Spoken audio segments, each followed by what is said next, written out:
Hello, आप सभी का स्वागत है हमारे रियल एस्टेट हिंदी पॉडकास्ट के ऊपर। तो आज हम बात करने वाले हैं व्हाट इज रियल एस्टेट। हाँ, रियल एस्टेट क्या है उसके बारे में इजी एंड सिंपल वे में आप सभी के साथ में बात करने वाला हूँ। तो सबसे पहला एक पॉइंट कि एक ऐसा एसेट जो कहीं पे मूव नहीं हो सकता, जैसे कि आपके पास कोई ऐसी ज़मीन है या फिर आपके पास कोई ऐसा मकान है या फिर कोई ऐसी बिल्डिंग है जिसको आप फिजिकली मूव नहीं कर सकते, ऐसे एसेट को बोला जाता है रियल एस्टेट। तो आज इसके भी कौन कौन से टाइप्स है जिसको आपको कंसिडर करना चाहिए।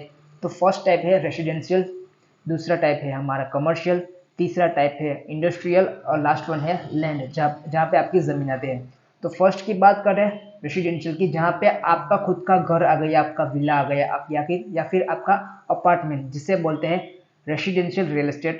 दूसरा हमारे पास है कमर्शियल। कमर्शियल की बात करें जैसे कि आपका कोई रिटेल शॉप या फिर आपने देखा होगा कि कोई ऐसी बड़ी बिल्डिंग्स होगी जहाँ पे बड़ी बड़ी कंपनियां आके अपने ऑफिस को सेटअप करती है, जिसे बोलते हैं एक मॉल, या फिर ऐसे ऐसे एसेट को बोलते हैं एक कमर्शियल एसेट, जो ज़्यादातर tier 1 tier 2 city tier 3 city में होता है। और थर्ड वन है हमारे पास इंडस्ट्रियल, जहाँ पे हम बात कर सकते हैं कि वहाँ पे फैक्ट्रीज होगी, वेयर हाउस हो गए, बड़े बड़े शोरूम हो गए, उसे बोलते हैं एक रियल एस्टेट का इंडस्ट्रियल एसेट। और लास्ट वन तो आपको पता ही है, लैंड, जहाँ पे आपकी खुद की ज़मीन, वो भी एक आपका एसेट है। तो क्या आप इस वाले एसेट से इनकम जनरेट कर सकते हो? हाँ, आप इस वाले इनकम से, एसेट से अपनी इनकम को जनरेट कर सकते हो। किस तरीके से? आप इस वाली प्रॉपर्टी को खरीद सकते हो फर्स्ट ऑफ ऑल, जैसे कि कोई ऐसे प्राइम लोकेशन में आप प्रॉपर्टी को खरीद सकते हो और आपको वहाँ से अप्रिशिएशन मिलेगा।